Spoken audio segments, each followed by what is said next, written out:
السلام علیکم، welcome to my new YouTube channel tips and tricks. آج ہم آپ سے پوچھیں گے دنیا کے سب سے انوکھے 13 اسلامی سوالات۔ اس طرح کی ویڈیو دیکھنے کے لیے ہمارے چینل کو سبسکرائب کریں، لائک کریں اینڈ شیئر کریں اور بیل آئی بٹن کو لازمی دبا دیں تاکہ ہر ویڈیو کا نوٹیفیکیشن آپ لوگوں تک پہنچ جائے۔ سوال نمبر 1، حضرت آدم علیہ السلام نے دنیا میں سب سے پہلے کون سا پھل کھایا تھا؟ حضرت آدم علیہ السلام نے دنیا میں سب سے پہلے بیر کھایا تھا۔ سوال نمبر 2، اونٹ پانی کے بغیر کتنے دن تک زندہ رہ سکتا ہے؟ جواب، اونٹ پانی کے بغیر 17 دن تک زندہ رہ سکتا ہے۔ سوال نمبر 3، کلیم اللہ کس نبی کا لقب تھا؟ کلیم اللہ کا لقب حضرت موسیٰ علیہ السلام کو دیا گیا تھا۔ سوال نمبر 4، وہ کون سا پتھر ہے جو آگ میں بھی گرم نہیں ہوتا؟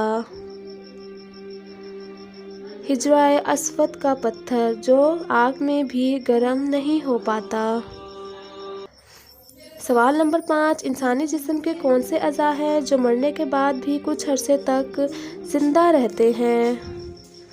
ناخن اور بال کچھ عرصے تک زندہ رہ پاتے ہیں۔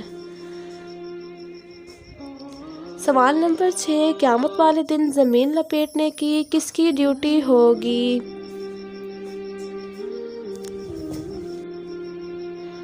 جواب، حضرت اسرافیل علیہ السلام کی ڈیوٹی ہوگی۔ سوال نمبر 7، خانہ کعبہ کا سب سے پہلے ڈھانچہ کس نبی نے بنایا تھا؟ جواب، حضرت آدم علیہ السلام نے بنایا تھا۔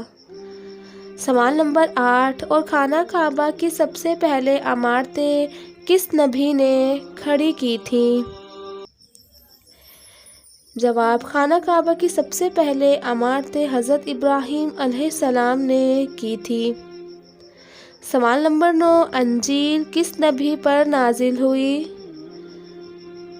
جواب، حضرت عیسیٰ علیہ السلام پر نازل ہوئی۔ سوال نمبر 10، ہمارے پیارے نبی صلی اللہ علیہ وآلہ وسلم کون سا لباس پہنا کرتے تھے؟ ہمارے پیارے نبی صلی اللہ علیہ وآلہ وسلم کرتا اور تہمت زیادہ تر پہنا کرتے تھے۔ سوال نمبر 11، وہ کون سی قوم ہے جس پر سب سے پہلے اللہ کا عذاب آیا تھا؟ جواب، قوم نوح پر سب سے پہلے اللہ کا عذاب نازل ہوا تھا۔ سوال نمبر 12، وہ کون سی سورت ہے جسے پڑھنے سے گھر میں رزق میں اضافہ ہو جاتا ہے؟ جواب، سورۃ الواقعہ۔ پڑھنے سے گھر میں رزق میں اضافہ ہوتا ہے۔ یہ زبانی یاد کر لیں تو اس کا بہت فائدہ ہوتا ہے اور چلتے پھرتے پڑھیں، انشاءاللہ گھر میں کبھی بھی رزق میں کمی نہیں آئے گی۔ سوال نمبر 13، قیامت والے دن کن بندوں کی لمبی گردنیں ہوں گی؟ قیامت والے دن اذان دینے والوں کی زیادہ تر لمبی گردنیں ہوں گی۔ آئی ہوپ آپ کو ہماری ویڈیو پسند آئی ہو، ہمارے چینل کو سبسکرائب، لائک اینڈ شیئر ضرور کریں۔ Thanks for watching. اللہ حافظ۔